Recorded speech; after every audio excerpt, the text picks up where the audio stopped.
My name is Dominique Avery. Thank you for joining me for Can We Talk? It's an opportunity to have a conversation with just one interesting person. Usually that's a Simsbury resident. Today it's someone from Farmington. I'll introduce him in a minute, but first I need to say something.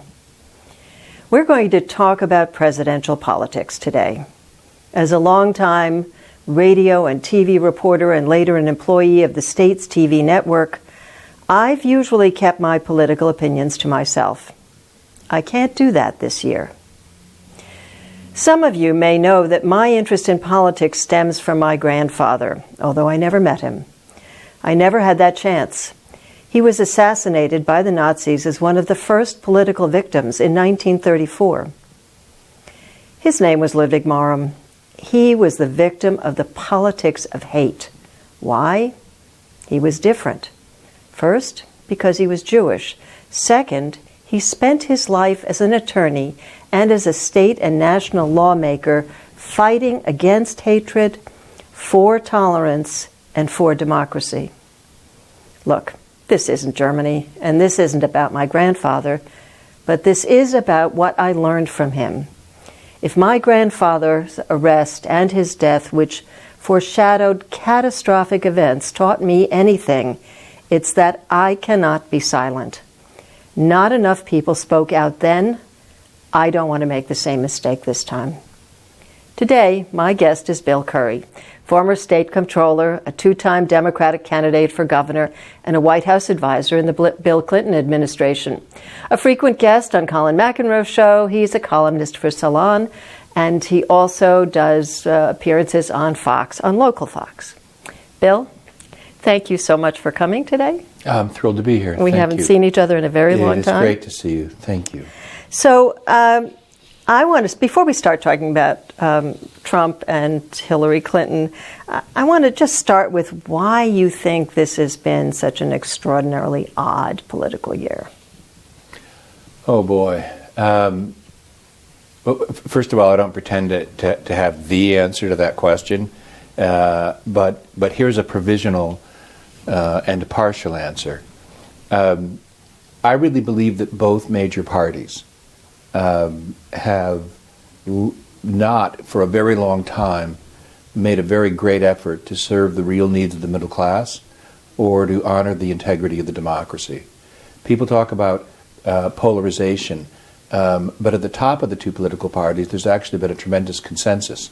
Both of our last two Democratic presidents and all of our Republican leaders have proposed cutting Social Security for austerity reasons, support globalization, virtually unlimited global trade, believe deeply in information technology, have supported some ill-advised wars. There's been a consensus at the top. And then there's been this constant fight, what looks like polarization. It's about abortion and guns and same-sex marriage and transgender bathrooms, and one side has one set of views and the other side has the other. And so the base of the two parties are locked in this fight. While their interest, while the middle class goes 40 years without a raise, while neither base feels that their elites are talking to them. And in both parties there's been an explosion. And that explosion has just torn away all the normal categories with which we even think about this stuff, never mind the processes. On the Republican side, it's come to a very bad end, and I'm just hoping it's not a bad end for the country. But the anger people feel has resulted in the nomination of Donald Trump. I tell my friends that all the worst decisions I've ever made were when I was angry. And when the country's this angry, we shouldn't overestimate the decision that it may make. And here we are in what looks to be one of the closest elections, as well as, beyond a doubt, the most important of my adult life. That's, you make a very excellent point. Thank you. Oh, my pleasure. So let's move on to Hillary. So many people view her negatively. I know you're not a big fan of Hillary's. In fact, you are a major supporter of Bernie's. But you are urging people to support her now. So I think you're a good person to ask, why does she have such negatives? Why do people think she's dishonest and untrustworthy? Is she actually dishonest? Did I say honest? Dishonest and trustworthy, or is it just that things stick to her? First of all, as I've said from the beginning, it was hard for me to begin writing columns in opposition to her. Many people have asked me, you worked for the Clintons. What did they do to you? What happened? Why have you gone another way? And number one, I will always be grateful to Bill Clinton and to Hillary. The chance to serve as counselor to the President of the United States is an extraordinary honor and privilege, and I loved the time that I spent there. And number two, I have gotten to know her pretty well, and I have nothing but respect for her. And in every column critical of her campaign and of her policies, I have reiterated that. I'll tell you something interesting about her. Just an observation, and that is that both times she ran, 2008 and this time, there were many former Clinton appointees, Bill Clinton appointees, who weren't for her. Not a single person who's ever worked for Hillary has failed to support her. They felt so valued and so honestly dealt with, and they felt such concern. When I lost my last gubernatorial race here, I don't think anybody called me up. No politician spent more time on the phone with me than Hillary Clinton, calling him and asked me, what are you going to do next, and how are you feeling, and this will pass. This is an enormously empathetic person. Here's the problem. And here's why I moved on in this race, and here's what I think her problem is. I think the country has the same problems that I do. Most people think that, but so you take it with a grain of salt. But number one, that it's not that she's dishonest. It is that this system is corrupt, and that she's been so close to it she hasn't seen it. And number two, in the 90s, again, I talked about that bipartisan consensus at the top. Everybody believed that the rising tide of global capitalism, fueled by pay-to-play politics, would lift all boats. It's been 20 years and the verdict is in. It's not happening. No. It's not happening. And so the problem for us has been that the people who regard themselves as being in the center aren't thinking empirically. They're not looking hard enough at the evidence. And the mystery of Hillary, in my mind, in this campaign, was how such a bright student could be such a slow learner.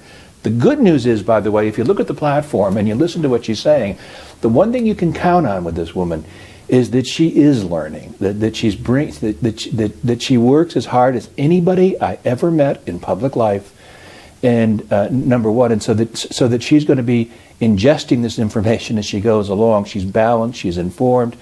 And number two, for those of us who believe that climate change is real, who believe that the democracy has to be cleaned up in order for the middle class to survive, who believe we need new economic policies, if she's president, she'll listen. If she's president, she's inclined to hear these things and to act on them. Trump thinks climate change is a rumor made up by the Chinese. He actually said it. But so that's a very interesting answer and some very interesting comments, and I'm glad to hear what you actually said about her. I was not a huge fan of Hillary's either, but I think it has a lot to do with strange optics. The camera doesn't love her for some reason. Somebody recently said if she were given a screen test like an actor or something, she wouldn't be hired. She doesn't have the same comfort with being in public. She also shares a temerity with the media that I think comes from our generation. I'm the exact same generation as her, without growing up with a lot of television and comfort with the media. I think she's sort of just not really comfortable being out there. She works behind the scenes, like so many women of her generation. They're used to working behind the scenes, but she's also ambitious, so she's ended up being, I don't know whether you think that has any merit. No, first of all, I do. Let me say two things about it. The first is, I agree that she's not the most charismatic, relaxed candidate that I've ever run into, and she's not even in the top quintile. Right. And number two, I just want to take the piece about gender, and I want to absolutely concede that point. There is a double standard, especially on issues of strength, leadership, temerity. There's a piece of this. She is, I believe, that both in 2008 against Obama And in this year throughout, she pays a price for that. Having said that, that I believe, consistent with what I said to you in the first two questions, that what she needs to do is not get a media consultant to help her relax in front of a camera, and it's not to point out when people are applying a double standard to women, which some people still sometimes other do. people can for point that sure. out. Right? If she were tomorrow to let people know in an emphatic way that she understands that the political model, that the corruption of the democracy is the primary agent in the destruction of the middle class. Bernie Sanders' campaign had 2 points. One, the democracy is corrupt. Two, the middle class is dying. And then there was a third. The reason the middle class is dying is that the democracy is corrupt. But that word corrupt is... It's not, again, it gets mixed up here. It's not about her being dishonest. I'm not talking about her, I'm talking about the political system. Right. I'm talking about all the pay-to-play politics and revolving doors and no-bid contracts and persecutions of whistleblowers that have gone on in both parties and have accelerated every year not of my adult life. We had a high water mark in the late 70s with freedom of information, ethics, etc. And it's been a downhill slide since then. And whenever a pollster bothers to ask, people put political corruption above jobs in the economy is the number one reason they vote. And only two pollsters that I know of have been looking into this, Stanley Greenberg from Connecticut and Scott Rasmussen. Most of the others have ignored the issue. When Bernie or Trump say the system is rigged, that's what I think most people mean by that. And so a real commitment to reform and a real understanding that the middle class needs help.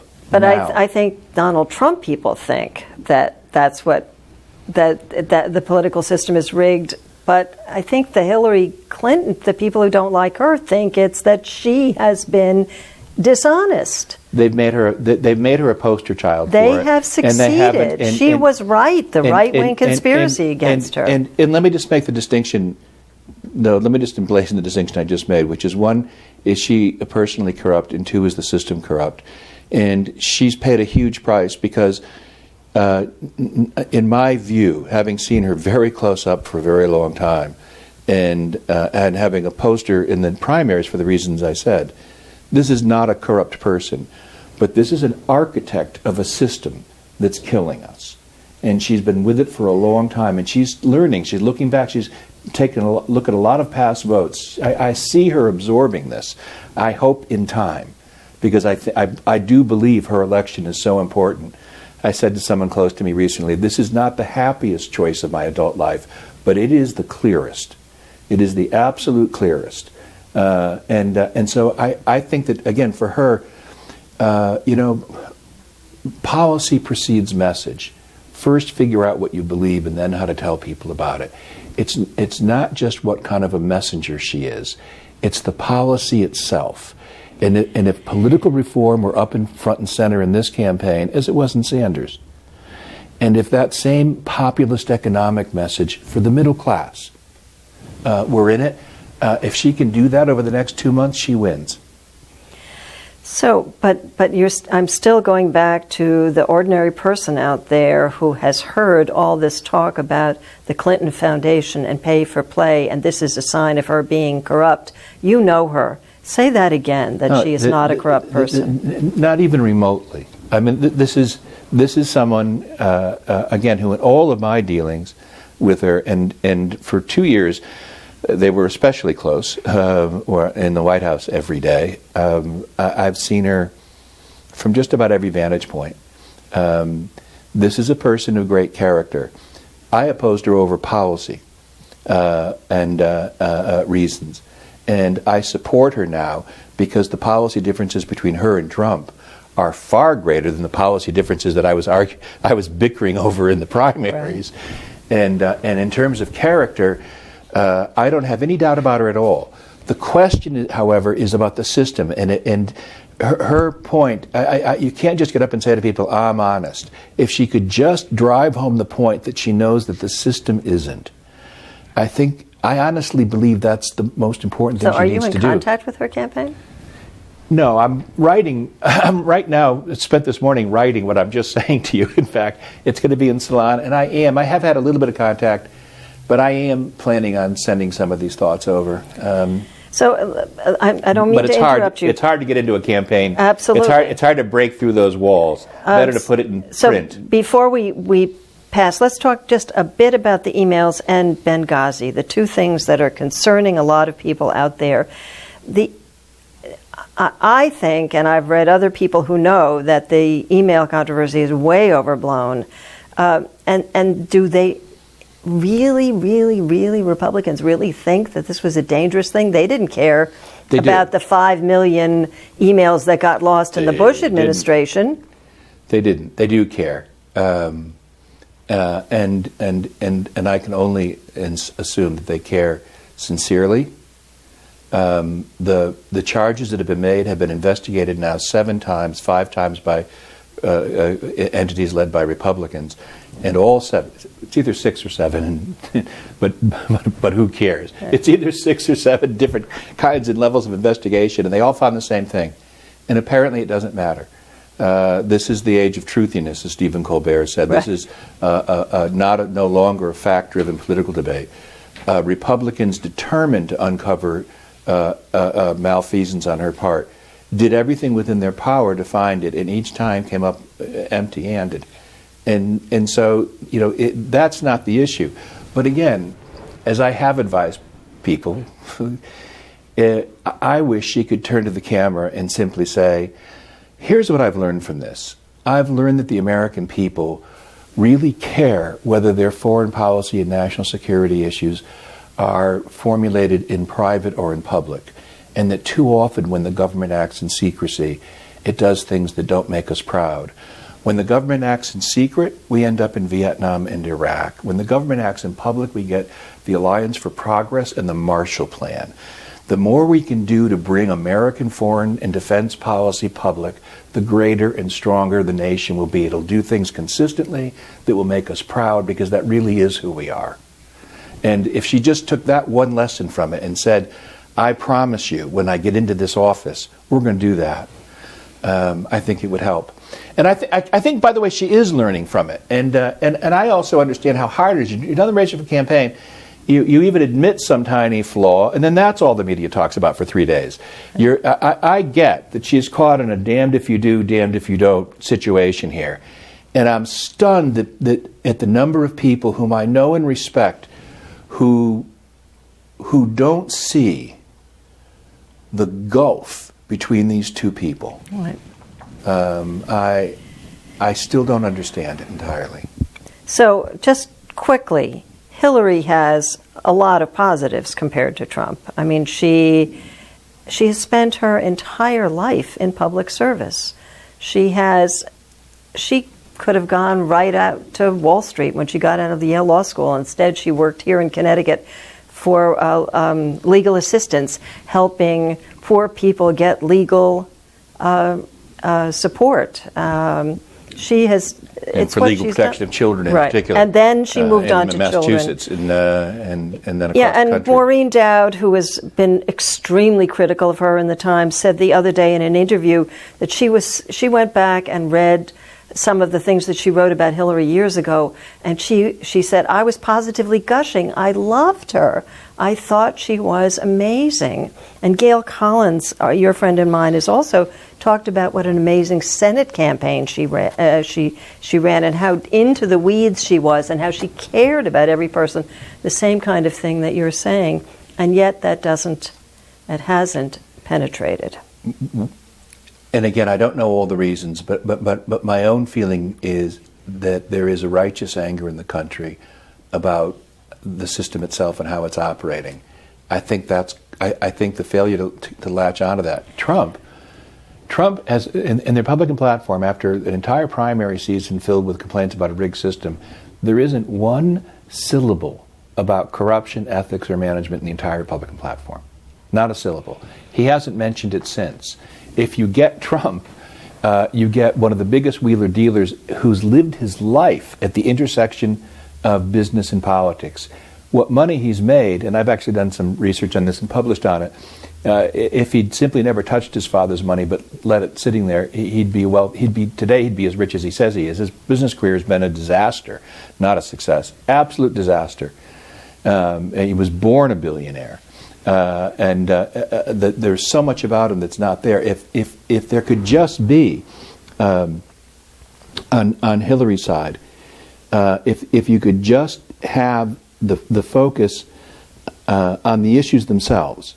And if she could, for her part, I would love to see her take responsibility for some of what's happened, even though a lot of it's because it was a woman, even though there's a double standard, even though Trump is all the things I just said he is, and put all that aside, and again take some responsibility for her own shortcomings.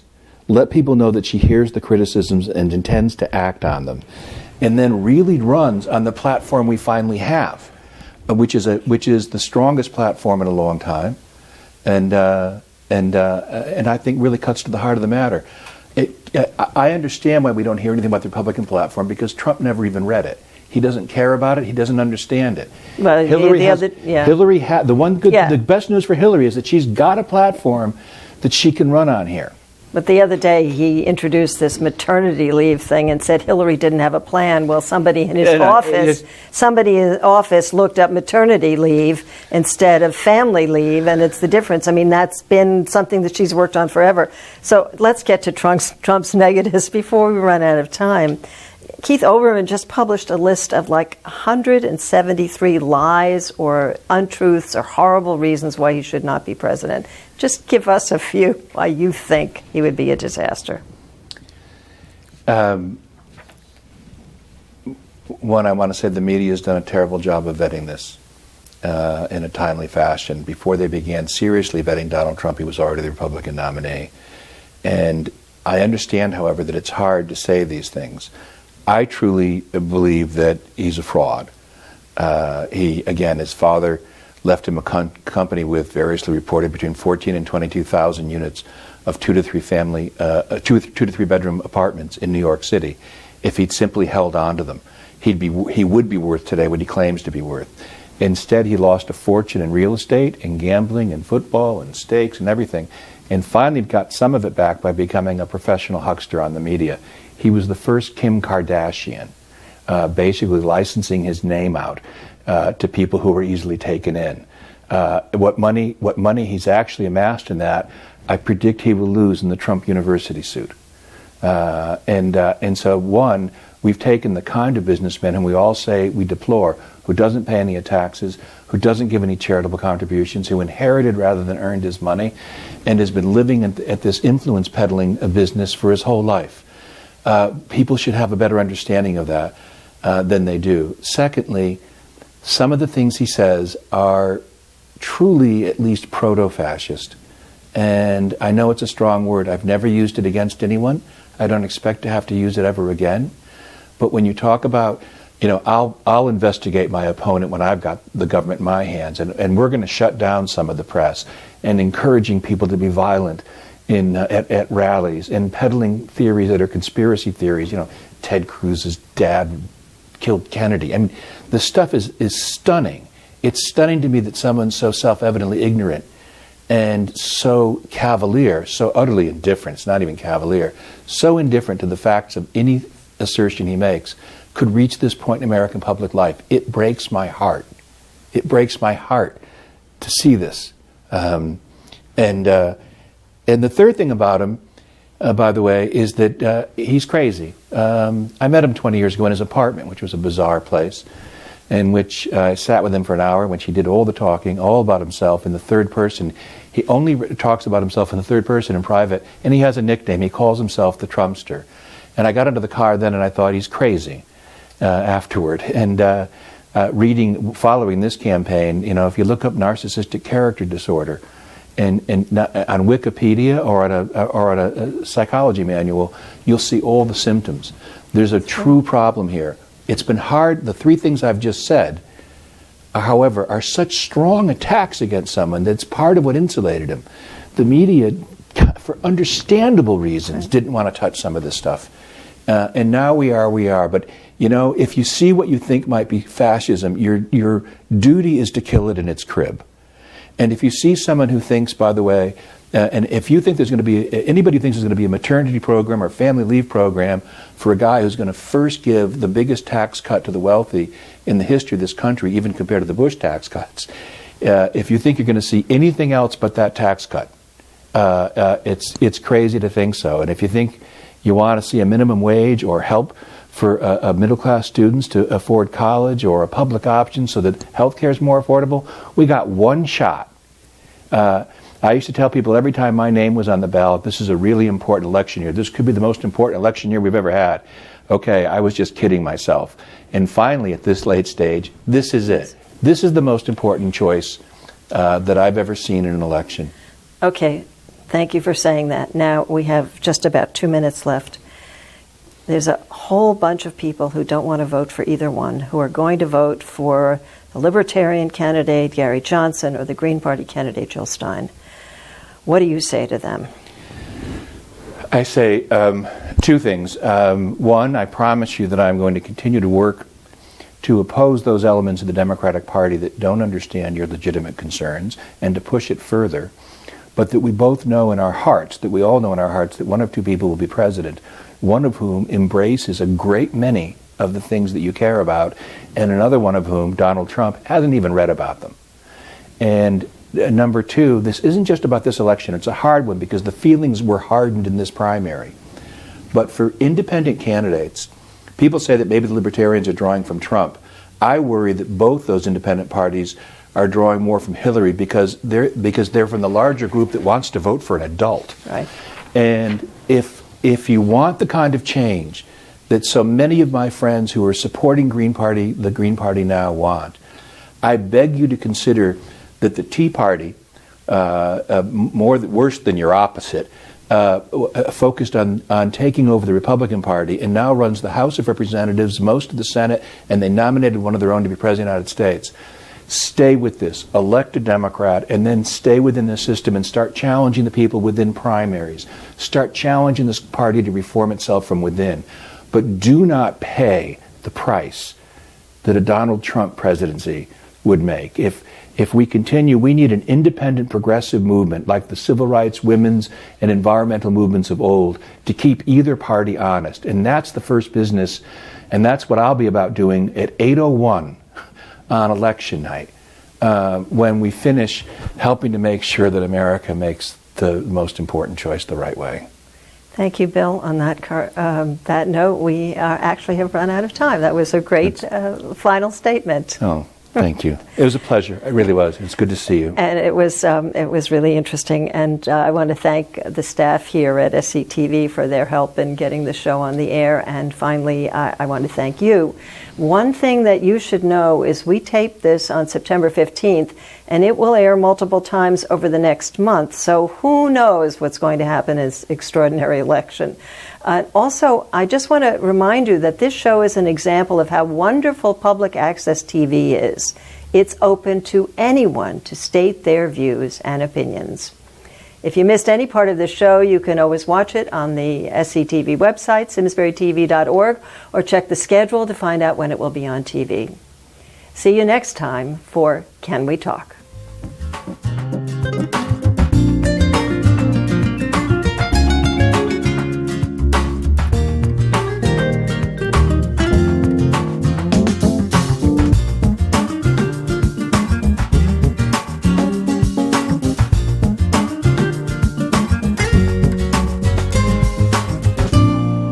Funding for Simsbury Community Television is provided in part by contributions from viewers like you. Thank you.